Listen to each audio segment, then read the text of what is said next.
Hello বন্ধুরা, আজকে দেখো তোমাদেরকে রান্না করে দেখাচ্ছি বাটা মাছ। দেখো নিয়ে এসেছে বাজার থেকে। তো আমি 6 পিস বাটা মাছ আছে, এটাতে আমি নুন হলুদ ভালো করে মাখিয়ে নিয়েছি, ভালো করে ধুয়ে নুন হলুদ মাখিয়ে রেখেছি।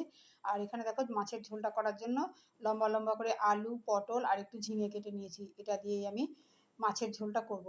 আরও একটা জিনিস দেখাই বন্ধুরা, সেটা হচ্ছে দেখো পটল লতি বা পলতা পাতা যেটাই বলো না কেন, তো সেই ডাঁটাগুলোকে আমি সুন্দর করে টন টন করে কেটে ভালো করে খোসাগুলোকে একটু করে ছাড়িয়ে নিয়েছি, নিয়ে ভালো করে ধুয়ে নিয়েছি। নিয়ে এটা দিয়ে আমি একটা রেসিপি করব চচ্চড়ি মতো, ভীষণ খেতে সুন্দর হয়। আর তার মধ্যে দিয়ে দিয়েছি সরু সরু করে কেটে লম্বা লম্বা করে আলু আর পটল। আর এখানে দেখো 3টে বড়ি নিয়েছি, বড়ি দিয়ে আমি এই প্রিপারেশনটা করব। এটা কিন্তু খেতে অসাধারণ লাগে। মুখে যদি কারো অরুচি হয়ে যায় বা জ্বর টর হতে গেলে দেখবে, বা কোনো শরীর খারাপ হলে যখন খেতে ইচ্ছে করে না, তখন এই রেসিপিটা ভীষণ ভালো লাগে।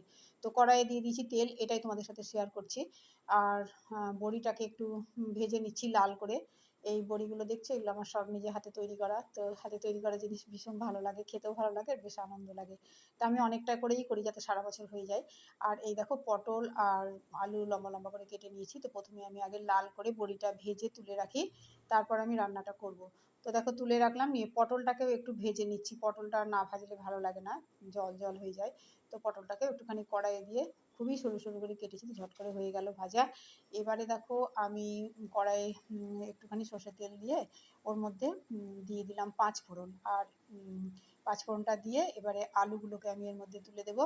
আলুটা দিয়ে আলুটা যখন একটু ভাজা ভাজা মতো হয়ে যাবে, তখন এর মধ্যে আমি সেই যে পটল লতির যে ডাঁটাগুলো আছে, আগে একটু লাল করে ভেজে নিই, তারপর ডাঁটাগুলোকে এর মধ্যে দিয়ে দেবো। দিয়ে একটু ভাজা ভাজা করব। একদম ডাঁটাটাকে না ভাজলে বা তেঁতোর পরিমাণটা একটু বেশি মনে হয়, তেঁতো লাগে বেশি। তো ডাঁটাটা দিয়ে একটুখানি ভাজবো। আর এই রান্নাটার মধ্যে আমি সামান্য একটু পরিমাণ পেঁয়াজ কুচি দিই। ধরো অর্ধেকটা পেঁয়াজের একটা পেঁয়াজের অর্ধেকটা দিয়ে দিলাম তোমার এর মধ্যে কুচি করে। অর্ধেকটা দিলেই যথেষ্ট, খুব একটা বেশি লাগে না, আবার না দিলেও ঠিক সেন্টটা আসে না। তো সেই জন্য আমি অর্ধেকটা পরিমাণ পেঁয়াজ দিয়ে দিলাম, ছোট্ট একটা পেঁয়াজের। তো দেখো দিয়ে এবার একটুখানি ভাজা ভাজা করে নিয়ে এর মধ্যে আমি ডাঁটাগুলোকেও তুলে দিয়ে দিচ্ছি। দিয়ে তারপরে ভাজা ভাজা করে নিয়ে একটু গ্যাসটাকে সিম করে করছি। আর আলুগুলো যেহেতু খুব সরু সরু করে কেটেছি, তো ভাজতে ভাজতে অনেকটা পরিমাণ সেদ্ধ হয়ে যায়, ডাঁটাটাও হয়ে যাবে, খোসা ছাড়ানো আছে, তো সেই জন্য মানে তেলে ভাজতে ভাজতে অনেকটা নরম হয়ে যায়। তো দেখো ভাজা ভাজা হয়ে গেলে এর মধ্যে আমি একটু ঢাকা দিয়ে দিলাম সিম করে, তাহলে তাড়াতাড়ি সেদ্ধ হয়ে যাবে। তো বড়িটাও দিয়ে দিয়েছি, তোমাদেরকে স্কিপ করে গেছে বোঝাতে, মানে দেখাতে পারিনি। আর পটল দিয়ে তারপরে দেখো এইগুলো সব দিয়ে নাড়াচাড়া করে এর মধ্যে দিয়ে দিচ্ছি আমি সর্ষে বাটা।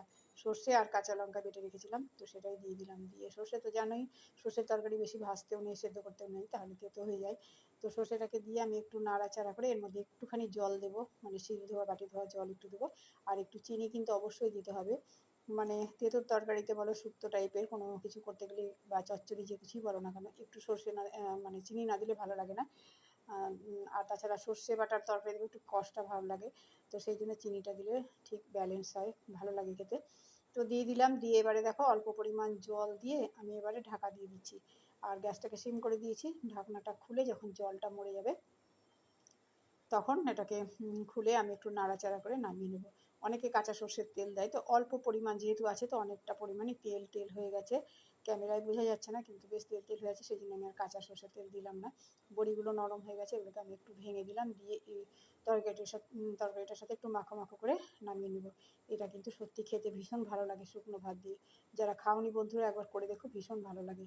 আর এবারে আমি ঝিঙে আলু আর পটল দিয়ে যে মাছের ঝোলটা করবো, বাটা মাছের, তোমাদের বললাম 3 পিস করবো। আর 3 পিস মাছকে আমি ভরে দিলাম ডিপ ফ্রিজে। আর দেখো এই 3 পিস মাছই আমাদের দুজনের জন্য যথেষ্ট। তো দেখো মাছটার এখন ঝোল করবো, তো প্রথমে ভালো করে ভেজে নিলাম লাল করে। মাছ কিন্তু ভালো করে না ভাজলে আমার ওদিকে খুব একটা বেশি ভালোবাসে না, যার জন্য যে কোনো মাছ ভেজেই করি। আর এই দেখো আর বাটা মাছ তো ভেজে করতেই হয়। তো দেখো 5 ফোড়ন দিয়ে দিলাম, এটা আর দেখানোর কিছু নেই, তবুও যেহেতু করছি তো দেখাচ্ছি। তো আলুগুলো লম্বা লম্বা করে কেটেছি, তো আলুটাকে একটু ভাজা ভাজা করে নিচ্ছি। আর পটলটাকে কী করেছি বলতো, যখন আমি ওই যে শুক্তোর পটলটা ভাজছিলাম, পটল লতির পটল, তখন ওই তেলের মধ্যে আমি মানে 2টো পটল দিয়েছিলাম 4 টুকরো, তো সেটাকেও ভেজে তুলে রেখেছি। দিয়ে এবারে দেখো আলুটা লাল করে ভাজা হয়ে গেছে, এর মধ্যে ঝিঙে দিয়ে দিলাম। ঝিঙে দিলেই তো জল বেরিয়ে যায়। তো এর মধ্যেও আমি একটু সামান্য পরিমাণ পেঁয়াজ কুচি দিচ্ছি। দেখো ওই যে তোমাদের বললাম না, একটা পেঁয়াজ কেটেছিলাম, অর্ধেকটা দিলাম তোমার ওই চচ্চড়িটাতে, পটল লতির। আর অর্ধেকটা পেঁয়াজের মধ্যে মানে 1 ভাগ দিলাম ভাজাতে, মানে মাছের এই যে এখানে, আর অর্ধেকটা আমি বেটে নিয়েছি জিরে, লঙ্কা আর পেঁয়াজ। তো দেখো পটলটা ভেজে রেখেছিলাম তোমাদের বললাম, সেটাও দিয়ে দিচ্ছি। দিয়ে এবারে ভালো করে নাড়াচাড়া করে পেঁয়াজটা একটু ভাজা ভাজা হয়ে গেলে এর মধ্যে ওই মশলাটা দেবো। আর দিয়ে দেবো ভাজা ভাজা করে নিচ্ছি, নিয়ে তোমাদের বললাম যে একটা করে রেখেছি। তো আর একটা গোটা টমেটো আমি পিস পিস করে কেটে রেখেছি। টমেটোটা দিলে, ছোটো মাছের ঝোলে টমেটোটা দিলে টেস্ট হয়, আর একটু বেশি পরিমাণ দিলে মোটামুটি কালারটাও খারাপ হয় না। তো যাই হোক, ছোটো মাছের আর কি কালার বলবো। তো যাই হোক, দেখো নুনটা দিয়ে দিলাম। নুনটা দিয়ে দিলে নরম হয়ে যায় টমেটোটা, তাড়াতাড়ি ভাজা ভাজা হয়ে যায়। তো নুন হলুদ দিয়ে দিলাম, দিয়ে এবারে ভালো করে ভাজা ভাজা করবো, করে নিয়ে মশলাটা দিয়ে দেবো। তো কারা কারা এইভাবে মাছের ঝোল করো? পাতলা মাছের ঝোলে অনেকে পেঁয়াজ দেয় না, কিন্তু আমাদের বাড়িতে আবার পেঁয়াজ ছাড়া মাছ কেউই খেতে চায় না, একটু হলেও দিতে হয়। তো পাতলা ঝোলে তো সেরকম মশলা খুব একটা লাগে না, কিন্তু তারপরেও আমরা পেঁয়াজ ছাড়া যেহেতু খেয়ে অভ্যস্ত নই, তো সেই জন্য আমাদের মুখে ভালো লাগে না নিরামিষ করলে। তো সেই কারণে সামান্য পেঁয়াজ, দেখো জিরে লঙ্কার একটুখানি পেঁয়াজ বাটা, খুব যে একটা বেশি মশলা গ্যাদে সেটা তো হয় না পাতলা ঝোল। আবার খুব ট্যালট্যালে ঝোলও আমাদের বাড়িতে কেউ খেতে চায় না। তো সেই কারণে দেখো দুজনের রান্না এটাই আমাদের যথেষ্ট, অনেকটা এটাই হয়ে যাবে। দেখে মনে হচ্ছে এইটুকু, কিন্তু এটাই দুজন মানুষের জন্য যথেষ্ট। আর এদিকে দেখো আমি দিয়ে দিলাম জল, মশলা ধোয়া জল টলগুলো ছিল শিলনোড়াতে বেটেছিলাম, তো সেটাই দিয়ে দিলাম। দেখলাম কতটা পরিমাণ সেদ্ধ হয়েছে। তো সেদ্ধ হয়ে গেলেই, এই আলুগুলো একটু বড় বড় করে কাটা আছে, একটু টাইম লাগবে সেদ্ধ হতে, তো ঢাকনা দিয়ে দিলাম। দিয়ে এবার সেদ্ধ হয়ে গেছে দেখো। এবারে এর মধ্যে আমি মাছগুলোকে দিয়ে দেবো, আর ফুটে উঠলেই নামিয়ে নেব।